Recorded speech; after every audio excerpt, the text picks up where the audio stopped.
new today on the war in Iran. The Trump administration is preparing to deploy 1,000 soldiers in the Army's 82nd Airborne Division to the Middle East in the coming days. They're going to join two Marine Expeditionary Units and amphibious ready groups already there.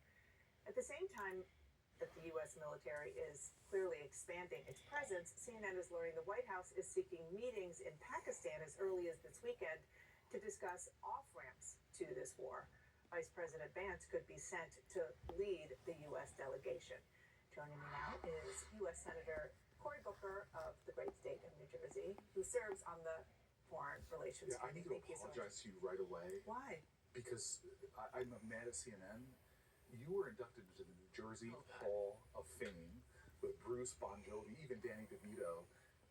You're one of our legends. Me and Andy Kim, the two senators, not in the Hall of Fame. This interview's going off the rails. I just wanted to make sure that the public knew that of the greatest states in America. I'm still going to ask you hard questions. Yeah, ask me hard questions. This is not trying to butter you up, but honestly, it's a huge achievement, and we in Jersey are really proud of you. Thank you, Senator.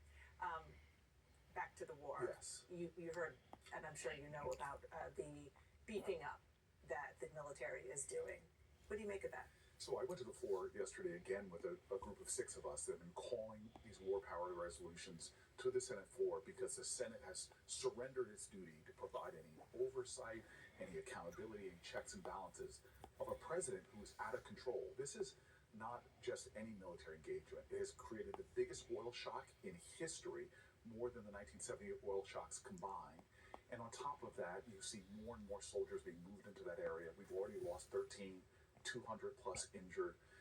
This is a really outrageous move he's making with no clear plan in terms of what we're trying to get out of this. And he changes his story every interview about what the objective is. He lies to the American people, saying we've obliterated their nuclear weapons. So now they're imminent now, saying that we want regime change, now saying we don't. This is a president that is chaotic, who is corrupt, and unfortunately, he's causing Americans deep harm. And what about the idea of engaging in talks with Pakistan as the leader or at least the host? Well, we need to end this conflict. We need to deconflict. But this is a situation, unfortunately, like we've seen in the past, of a president with bluster and bravado unilaterally taking us into a war and actually making things worse. Let's be clear. The regime is more radical than it was before. Let's be clear. They are perfecting. We may have had near-term degrading of their combat readiness, but what they're doing with drones and in the Straits of Hormuz are showing us that they have other abilities to cause pain, not just to the American people, but to the world at large. And he hasn't stopped that. Things are worse now than when he began. Devil's advocate is, given what they have shown that they are willing to do with, some rudimentary military assets, never mind the big ones that the U.S. says that it's getting rid of.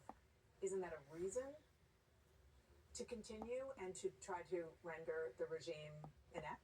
Well, this is the Angels Advocates, which is saying we should have had a plan to go in if we had a real provocation, and he lied about the provocation, literally contradicting himself about why we went in there. And now he's articulated no plan on what we should do. So the reality is this president has brought chaos into everything he's doing. And look around the United States right now. People who are saying to the president, we need costs going down, but you raised our healthcare costs, millions losing healthcare. Our energy costs in the state of New Jersey were already up 20% before this conflict. Now you're embroiling our airlines. They're passing on those costs to us. You're causing chaos at our airports.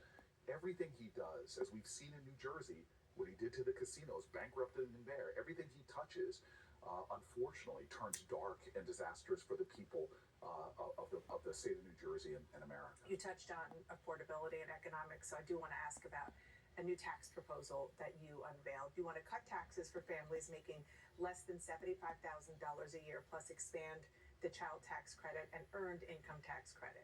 The Yale Budget Lab looked at your proposal and said even when factoring in raising taxes on wealthier Americans, your plan would cost $5.4 trillion.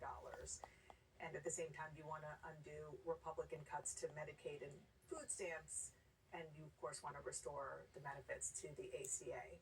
How do you do that all? So that's a complicated way of saying something a lot more simple. In America, especially the Democratic Party, needs big, bold ideas. This is not for lower-income Americans or upper-income Americans, for all Americans. no taxes on your first $75,000 of household earnings. And the way you pay for that is by unrigging our tax system. We ridiculously live in a country right now where the wealthiest of the wealthy, corporations and individuals, pay a lower effective tax rate than the firefighter or the nurse or the soldier that's over right now in Iran. This is insane. So what we're saying is something really big, and we pay for it.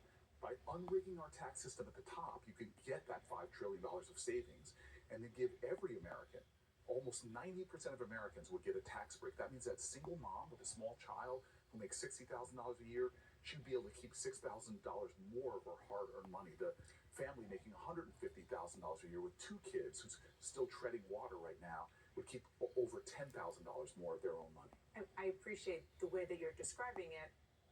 Makes sense in the idea of kind of trying to even out the playing field. But some people who have looked at it say your math doesn't math. Just one example. Give me an example. Okay, please. Here's an example. Ben Ritz, he's a fiscal policy expert at the Progressive Policy Institute. He wrote in The Atlantic, there's a mathematical limit on how much additional revenue can be generated from raising taxes on high-income households. If the entire universe of plausible tax hikes on a top 2% is spent cutting taxes, for the other 98%, no money will be left to pursue other goals. So that's why I love it. He's absolutely wrong. We're not just raising taxes on the highest of high tax breaks. If that was it, his math is right. We're getting rid of the tax avoidance things that they're doing. Carried interest, something called stepped up basis, which means I buy a stock when it's really low and avoid ever paying taxes on it when I'm transferring to my kids. These are the games that make people in the highest tax bracket pay 10 or 15%. Warren Buffett admitted it. He goes, why is my tax rate lower than others? It's not because his effective tax rate needs to be changed. It's because he has all of these ways to avoid paying taxes. So you get rid of all of that. So you get rid of all of that, and you dial up a little bit the tax rate on corporations and the highest income. That together does math, does arithmetic out. And I invite anybody to go to our website, put your income and the number of children you have into the calculator. We did this with a group of New Jerseyans around a kitchen table, and they were shocked. And they told me, God, keeping more of my money, $6,000 more, I'd get 8, I'd get 10. It would be transformative at a time that all Americans, most Americans, are struggling to pay for their prescription drugs and their rent, to pay for their health insurance and their child care. We've got to have big ideas, and this one, to me, is one of the best ones that's out there. Stick around, because I want to have you back in the next segment. You did write a book. It's out yesterday, I believe. Yes. Stand, as you see there, is the title. We're going to talk about this and the senator's message to Democrats going into 2026, never mind 2028. Two New Jerseyans will be back very soon.